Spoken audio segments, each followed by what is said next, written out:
Struck down by an unseen force. Destroyed by a catastrophic explosion. Ripped apart in mid-air.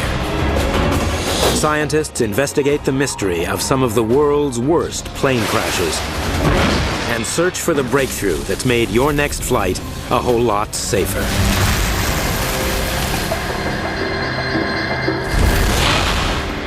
August 2nd, 1985. It's a sunny day in Dallas, but in the afternoon, the weather changes. Storm clouds gather on what will be a black day in aviation.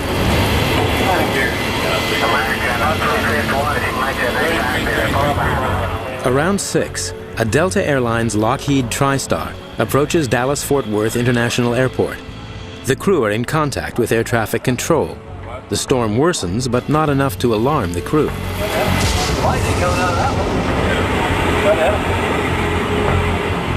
They continue their landing. Push it up. Push it way up. Way up. That's it. Pull up. Push it way up. Pull up.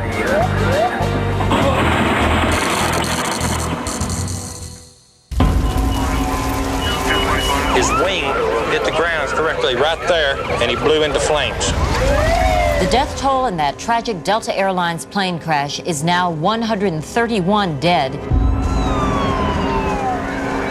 Delta 191 hit a car and smashed into the ground before bursting into flames. Only 29 survive.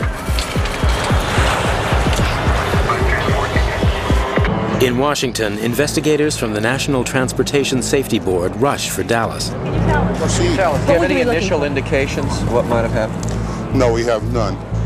We simply understand at this point from Washington that we had an aircraft on approach and that it crashed. What could have brought down such a large airliner? They sift through the wreckage for clues. One of the NTSB team is John Hammerschmidt. With the thunderstorm component mentioned, it crossed my mind that that was likely a key factor that was connected to the accident. They quickly locate the flight recorders. They hold the key.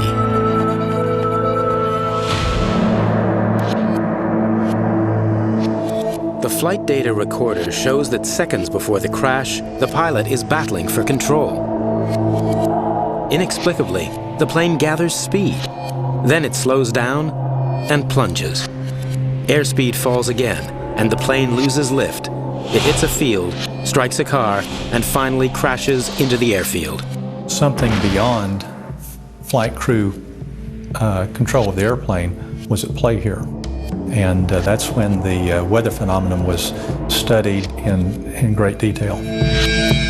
Investigators suspect wind shear, a sudden change in wind speed and direction strong enough to bring down a plane. Since the phenomenon was identified in the 1960s, it has wrecked 26 airliners and claimed 626 lives.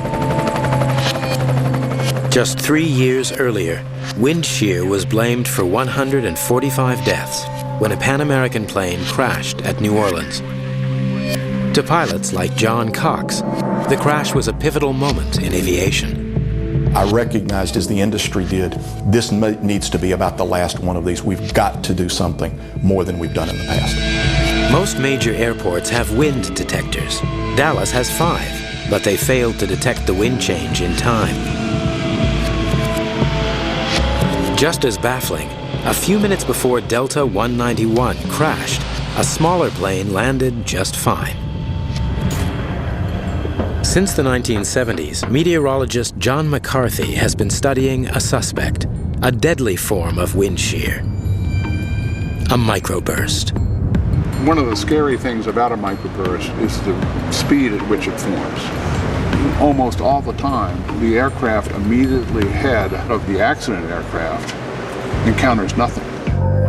Microbursts are small but powerful downdrafts. They form when rising hot air evaporates raindrops. The air becomes cold and dense and rushes in a column toward the ground. When it hits the surface, its powerful winds spread in all directions. A severe microburst is strong enough to bring down any plane, and their frequency rate is terrifying. We did a study at Denver, and we found 90 microbursts in 90 days. Far more microbursts than we ever dreamed that we would find. Whether an aircraft will survive a microburst depends on its height and speed. Planes landing or taking off are the ones at risk. The proof is on the flight recorder of Delta 191. As the plane approaches the microburst, it's buffeted by a powerful headwind. As it enters the downdraft, it's suddenly forced down. The plane needs to regain height, but in seconds, it's hit by a sudden tailwind that shoves it into the ground. Using data from the flight recorder, airlines begin an emergency training program. Two solutions are clear. First was avoidance. If you knew the microburst was there, don't get involved with it. Move, take the airplane elsewhere. But if you can't avoid it, cease any thought of landing, to break the approach, to go around, and in so doing is to get the maximum performance out of the airplane immediately to keep it from shoving you into the ground. But to survive a microburst, a pilot has to know it's there. By the late 1980s, advances in ground-based radar can reliably identify a microburst. So the tower can alert pilots, but not always fast enough. What the cockpit crew needs is information at his fingertips based on his situation so that informed decisions can be made. With as little as 10 seconds warning, a pilot can avoid even the largest microburst. The race is on to develop an onboard warning system that will give pilots the crucial seconds that will make the difference between life and death. NASA and the Federal Aviation Administration team up to invent an answer. Using a specially adapted 737, they test a modified Doppler radar system installed in the plane's nose. Running the program is Roland Bowles. Having developed the basic sensor technologies, it was concluded that the only way to really show proof of concept was directly fly into microburst. Also on board, Dave Hinton. We were deliberately flying in conditions you normally wouldn't want to subject an airline passenger to. It was very different than getting on a 737, having your drink poured and sitting there with your pretzels. No one has ever attempted anything quite like it before. It's a deliberate journey into the unknown. When the engines came up, that put you back in your seat, and you knew you were there in it.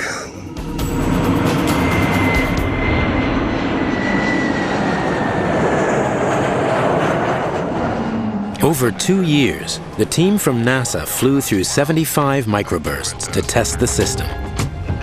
The radar detects microbursts by measuring the unique movement and speed of raindrops in the wind. The new warning system goes into service in 1994.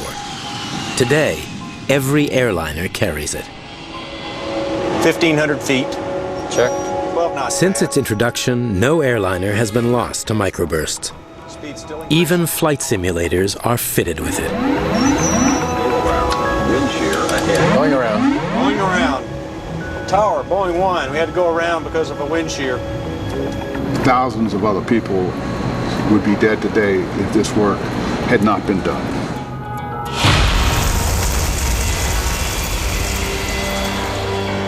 Around 75% of all air accidents are caused by human error, sometimes by people who never leave the ground. April 28, 1988. Aloha Airlines 243 leaves the Big Island of Hawaii on a hop to Honolulu. At 24,000 feet, it reaches cruising speed. Out of the blue, air traffic control on Maui gets a mayday. Maui Tower, Aloha 243, we're inbound for landing. Descending out of 13, and we have rapid departure. We are pressurized, declaring an emergency. We're going to need assistance. We cannot communicate with the flight attendants. We'll need assistance for the passengers when we land. Okay, I understand you're going to need an ambulance, is that correct? Affirmative. Roger. How many do you think are injured? We have no idea. We can communicate with our flight attendants. Okay, we'll have ambulance on the way. Maui's Kalui Airport braces for the worst. But nothing prepares them for what they are about to see. Nearly a third of the Boeing 737 ripped off in mid-flight. An amateur photographer was at the Maui airport. Maui Airport, Hawaii. Aloha 243 has just flown through a nightmare, 4 miles high.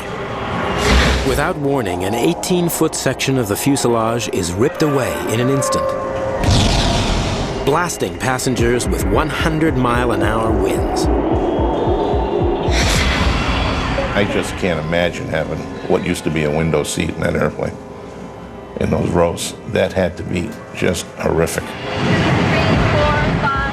Anything that wasn't tied down in the airplane left out that hole. So suitcases, pocketbooks, whatever you carried on, if the bin opened up, it was out. Of the 95 people on board, only one died. Flight attendant Clarabelle Lansing, lost when the fuselage ripped apart. She was, if you will, sucked out through that crack because there was remnants of skin and blood on the edges of the crack. Pilot Robert Schornsteimer and co-pilot Madeline Tompkins are hailed as heroes. They had a crippled airplane over water, and it was, everything about it was worst case scenario, and they still managed to get the airplane on the ground. It was a phenomenal piece of airmanship, but I don't think any of us in the industry believed that it could happen. Barry Trotter leads the investigation. We have to find out, why did this roof come off? There's a lot of other 737s out there flying, and we have to get to the bottom of the cause of the separation. They start by scrutinizing the plane. It's 19 years old and nearing retirement. They discover it's logged more than 89,000 takeoffs and landings, the second busiest plane in the world. Each time the cabin is pressurized and depressurized, the fuselage expands and contracts. Without maintenance, you get cracks. Then, metal fatigue. Fatigue damage is one hunch. Corrosion is another. The plane has always flown over salt water, and salt corrodes metal. We found a lot of cracking along the rivets, and we also found that they had sandpapered any area that they saw corrosion bubbling up, and then they used a can of paint of the right color to paint back over it.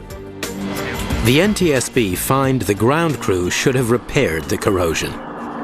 But the extent of the cracks suggests a deeper problem, under the skin. In the lab, a fourth factor, evidence of a manufacturing error. It's in a section called a lap joint.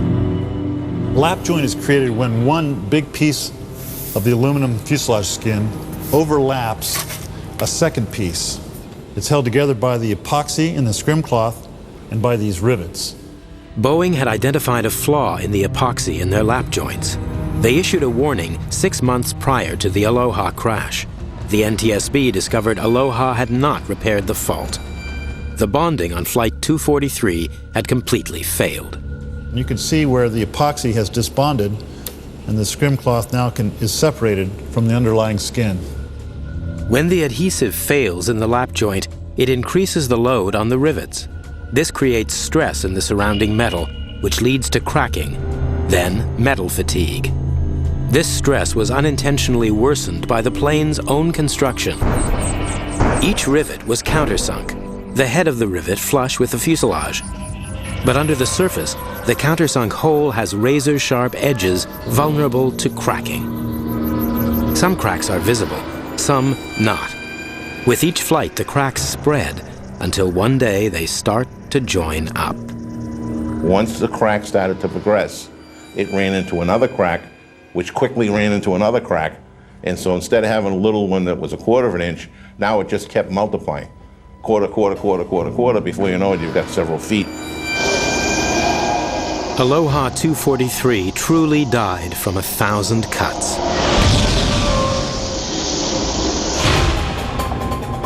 It's a terrifying new phenomenon called MSD, multiple site damage. A rash of inspections reveals other planes with MSD. The Federal Aviation Administration directs all airlines to toughen their inspections. The FAA also launches its Aging Aircraft program to find the best way to detect fatigue cracks. The challenge is spotting a flaw you can't see without taking the whole plane apart. To detect cracks, airlines relied in the 80s on an electromagnetic test called eddy current testing. But it's slow. Each rivet is individually tested. Worse, the test can't always tell a construction detail from a crack.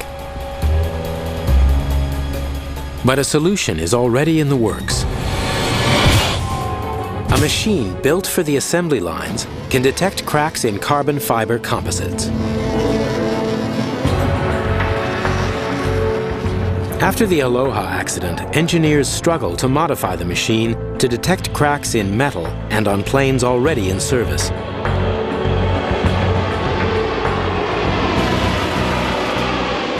It takes 7 years of research and development to find the answer. It's called a MAUS, a mobile automated scanner. It scans 10 inches of an aircraft's skin in a minute with unprecedented accuracy. Using 4 scanning systems, it detects fatigue cracks, corrosion, and bonding failures before they're large enough to pose a risk. In short, a checkup for the plane. The inspection methods, the process, the tools we used changed dramatically as a result of Aloha, dramatically. Today, the MAUS is one of several machines for inspecting aircraft, all to ensure that Aloha 243 keeps its record as a one-of-a-kind accident.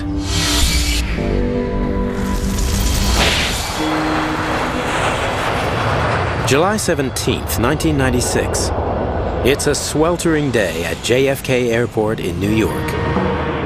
On TWA 800, 212 passengers look forward to landing in Paris. But a piece of mismatched luggage delays takeoff. The 747 is sitting on the runway for 4 hours before finally leaving at 8:20 p.m.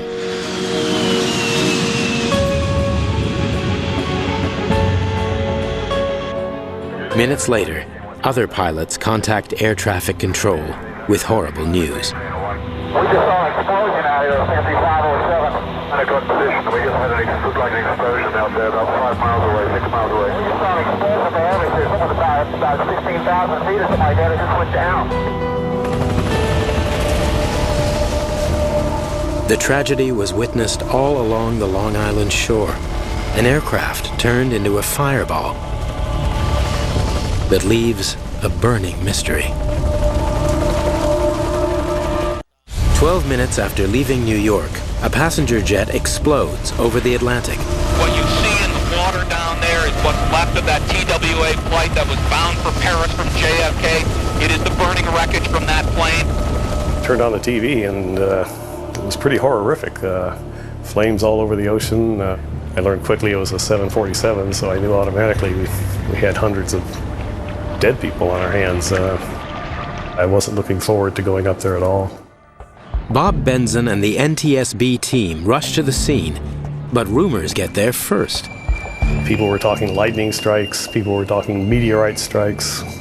People were saying, well, maybe a cell phone on board caused the explosion.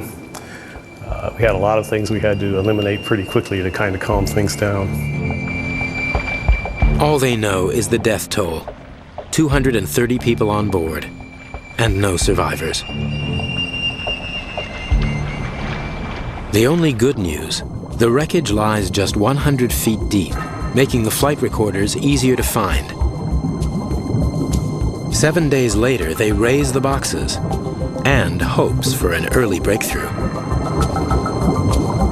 I was in the hotel. It was probably 8 o'clock in the evening. I got the call, and I expected the recorders to be quite damaged and perhaps hard to recognize, but they weren't. They were virtually intact. and we were very, very happy to see them. But the boxes record a normal flight to 13,000 feet. Then they just stop dead. When I realized that the recorders were not going to help us out that much, I knew we were in for a long haul. They have only one way to solve the mystery: retrieve the wreckage scattered from miles along the seabed. Week after week, salvagers bring up piece after piece. We ended up recovering 95% of the airplane, which was quite remarkable for the time, and it became very important that we get up every single speck of material we could off the bottom. A hangar on Long Island holds a jigsaw puzzle with 1 million pieces. Painstakingly, investigators start to reassemble the fuselage. When you put it into 3 dimensions, you can tell what went wrong first, what went wrong 1 instant later, 1 instant later, 1 instant later, and ended up in the destruction of the airplane. After 4 months of careful reconstruction, a pattern begins to emerge on the reassembled plane. NTSB metallurgist Jim Wildey.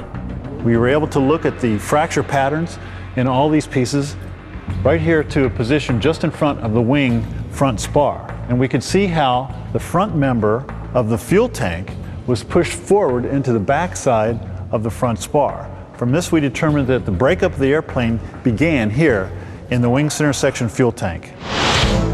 Investigators recall a similar accident a few years before. The center wing fuel tank exploded as this 737 sat on the tarmac in Manila. But why? Aviation fuel is designed to be much less flammable than ordinary fuel. And the records for both planes show both of the fatal fuel tanks were nearly empty. Flying with an empty tank isn't unusual. A 747 carries over 50,000 gallons of fuel, twice what it needs to cross the Atlantic. But an empty tank contains something: air, and air contains oxygen. If heated, any fuel left in the tank turns to vapor. Mixing fuel vapor with oxygen is a formula for an explosion. As both planes sat on the runways, something must have heated the tanks. Underneath the wing center section are air conditioning units. These units operate off of bleed air from the engines and provide cool air to the passengers. These units also generate a lot of heat that comes up into the wing center section fuel tank and increase the flammability of the fuel-air vapor mixture inside the tank. Could a fuel tank explosion bring down a plane?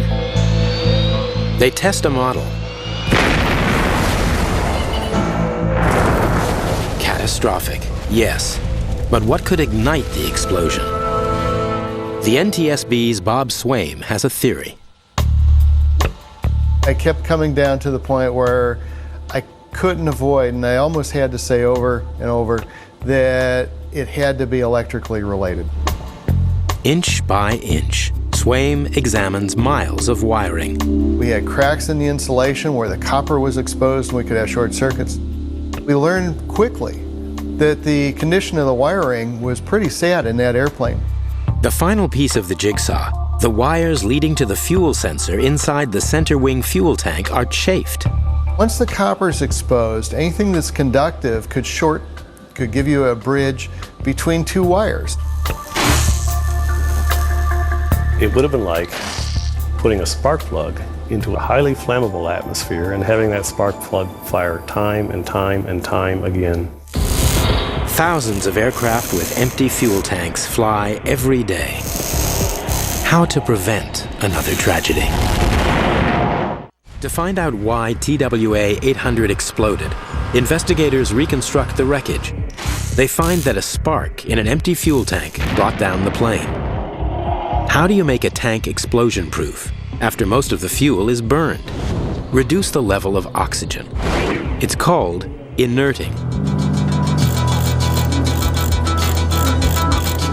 Inerting works by replacing the flammable oxygen in an enclosed space with a safe, non-flammable gas. But inerting systems are big and costly. Scientists at the FAA's Tech Center in Atlantic City get a tall order. Develop an inerting system light enough and cheap enough for a fuel tank. It was a very challenging assignment. We were asked to do something that hadn't been done before. After 4 years' research, Gus Sarkos and his team developed the answer. Separate the air molecules. The heart of the fuel tank inerting system are the air separation modules. Each one of these modules contains hundreds of thousands of these small hollow fibers. These fibers allow air to pass through them and separate the oxygen from nitrogen in the air. It works by feeding pressurized air from the engine into the hollow fiber membrane. Air is about 20% oxygen and 80% nitrogen. The oxygen molecules are too large to pass through. Only the smaller, non-flammable nitrogen molecules can. They're forced along the membrane and then piped into the empty fuel tank. Ignition impossible. In 2006, a decade after the tragedy, fuel inerting becomes law. All new planes are now automatically fitted with the system. Boeing is also retrofitting all 737s and 747s at a cost of $1 billion. December 20th, 1995. American Airlines 965 departs Miami for Colombia. On board, 163 passengers, many on Christmas vacation. At 9:41 p.m., Cali Air Traffic Control loses contact with the flight.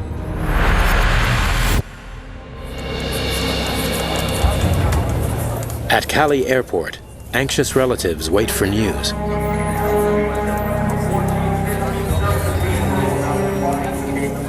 The plane never arrives. The next day, the missing 757 is located 10 miles off course, high in the mountains east of Cali. Just 4 survive. He perdido también a mi esposa y a mi hijo. Para poder brindarles esta entrevista, ha sido el milagro que se ha realizado. Investigator Steve Corey arrives in Colombia the next day. It was characterized by a pretty steep slope and a lot of jungle and trees, and it had rained an awful lot. To recover the bodies and remains was very, very difficult and hampered because of the conditions on scene. Corey's team locates the plane's black box and the reason it strayed off course. 9:26. American Airlines 965 requests descent clearance. Miscommunication with air traffic control leads to wrong data entering the flight management system. 9:37. The plane turns away from Cali in a wide semicircle, heading east into the mountains. 9:41. The crew now realize they are on the wrong course, but are just seconds away from hitting the mountain.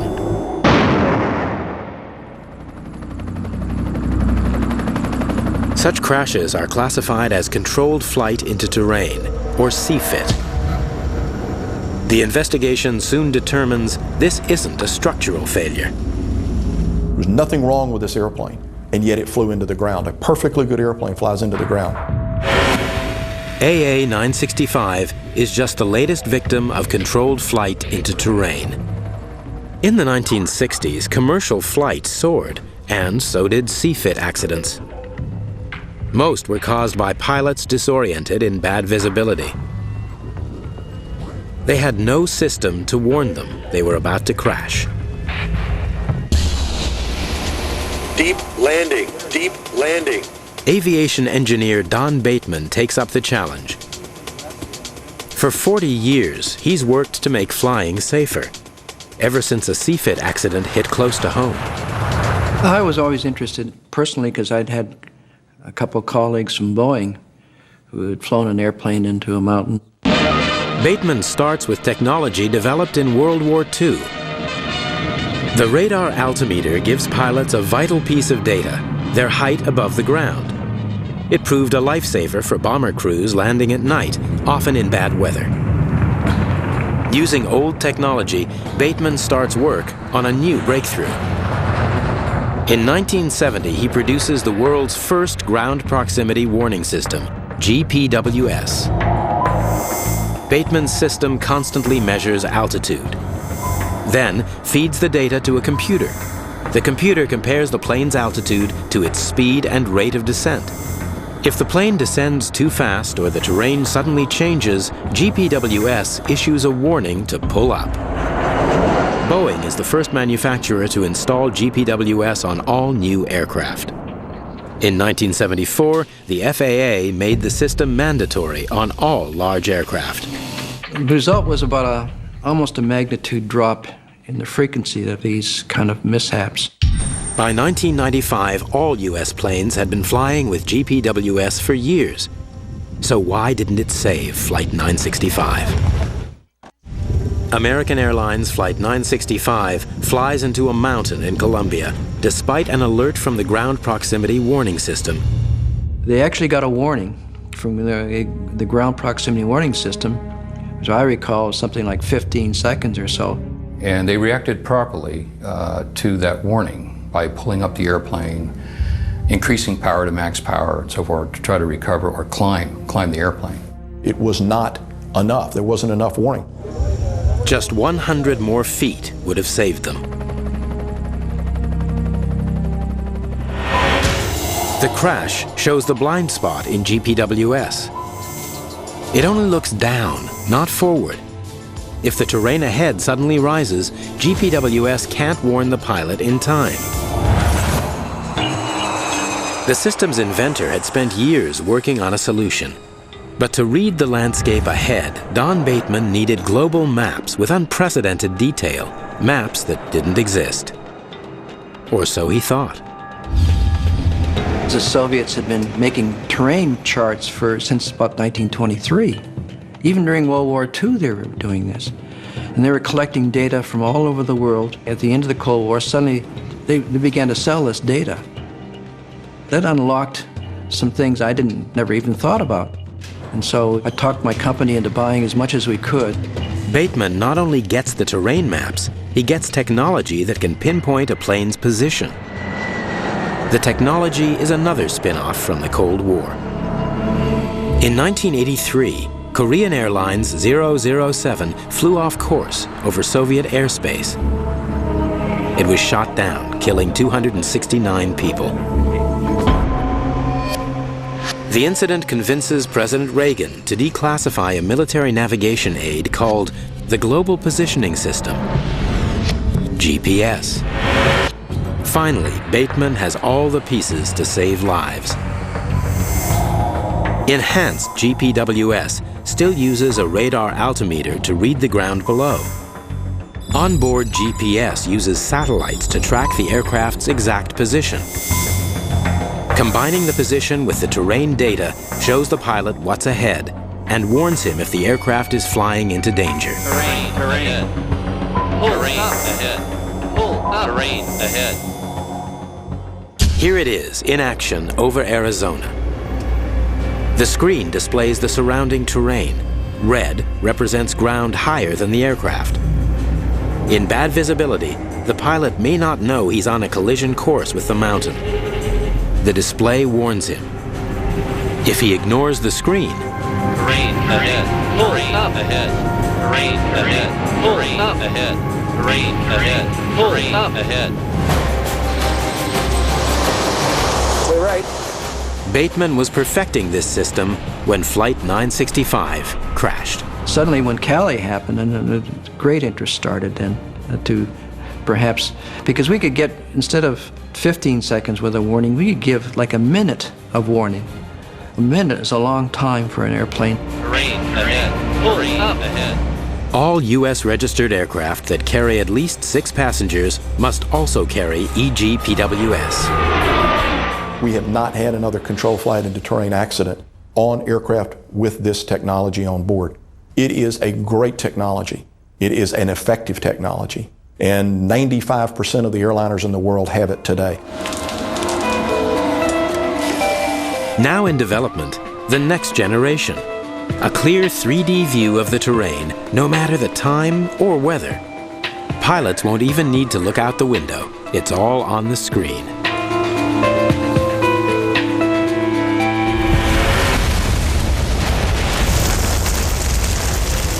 July 25th, 2000. Charles de Gaulle Airport, Paris. An Air France Concorde prepares to take off to New York. The world's fastest plane is the ultimate in travel with a perfect safety record. 100 German tourists are beginning the holiday of a lifetime. Instead, disaster. A passenger in a truck captures these pictures.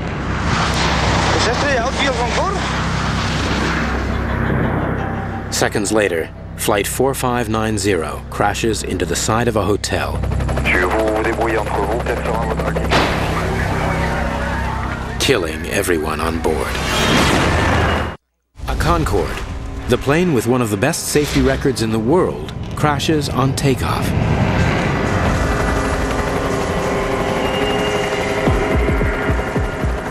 No survivors. 100 passengers and 9 crew are killed. 4 people die on the ground. People were walking around in a complete state of shock and disbelief that this dreadful event had happened. French investigators move into action. They are joined by their British counterparts. Much of the plane was destroyed by fire, but the black boxes are recovered, and they reveal what happened. The fire breaks out as the plane lifts off. The crew shuts down one engine, thinking it's on fire. Then they can't retract the undercarriage. When another engine backfires, control becomes impossible. 72 seconds after liftoff, Concorde crashes into a hotel. The fire triggered the disaster, but what triggered the fire? Investigators learn a lot from pictures of the final moments. You could see inboard of the engines around the undercarriage bay that the flames were emanating from there. They might have been emanating from the engine as well, for all we knew, but certainly it wasn't just an engine fire. Investigators pinpoint the source of the fire, a leak from a fuel tank close to the undercarriage. What caused the leak? Scattered along the runway, they find debris from the plane, including 2 sections of tire, each weighing around 10 pounds. It suggests a blowout. The 2 large pieces of tire that were found there, when they were brought together, they fitted together very neatly, as though they'd been cut through. There is a second clue. A piece of metal debris matches the cut in the tire. It fell from another plane that took off minutes earlier. The piece of metal which we believe caused the tire burst was a strip of titanium about 1 foot long, inch wide. It was L-shaped, so that as the tire approached it, it was inevitably going to cut the tire rather than to flatten the piece. How could a burst tire cause such a disaster? Investigators find a third clue. A small section of fuel tank. With these 3 pieces of evidence, they construct the chain of events. When the tire burst, a great lump of rubber was carved off this tire. Some of the rubber hit electrical wiring for the brake fans. Another 10-pound lump of rubber was carved off this tire here. It went slamming up there by tank number 5, causing the fuel to burst out of the tank. And that fuel came cascading out of that tank, came in contact with the arcing electrical wiring, and that was what caused the fire to start. How to ensure it never happens again? Concorde designers craft a plan to strengthen the fuel tanks using one of the toughest man-made substances in existence. Kevlar is a material used to line bulletproof vests. Pound for pound, Kevlar is 5 times stronger than steel. Mats woven with Kevlar are fitted inside the tank. If the tank is penetrated, the Kevlar mats are designed to plug the hole. They would reduce a fuel leak by 95%. Part 2 of the solution, a tougher tire. Aircraft tires are unique. They must be able to support 185 tons at speeds in excess of 250 miles an hour. At these speeds, Concorde's tires stretch taut like a rubber band. If cut, the rubber flies off like a missile. The challenge was considered to be very, very big because the original tyre manufacturers said they didn't think they'd be able to get a new tyre, a safer tyre in place. Another manufacturer, Michelin, offers the solution, a revolutionary design called near zero growth. The inner body of the NZG tire has a more resilient radial design. It's also strengthened with 5 bands, whose makeup is a closely guarded secret. They keep it from expanding at high speeds and make it less prone to blowouts.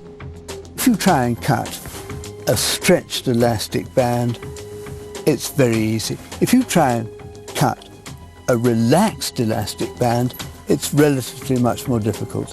And that effectively is what they achieve with this near zero growth tire. The tire is also reinforced with a Kevlar-based anti-cut layer. Tests show how tough it is. With the tire running at 27 revolutions a second, the blade comes off worse. The tire not only withstands a cut, it doesn't fragment. We were very, very pleased indeed. It was a real nice surprise at the time, almost a Christmas present. On November 6, 2001, Concorde resumes service. Today, the Concorde is no longer flying, but the tires are. They're standard throughout the industry.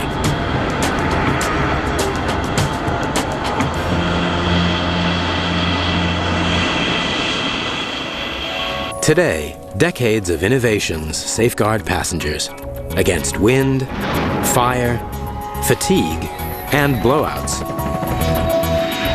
One leg of any flight is still risky: the drive to the airport.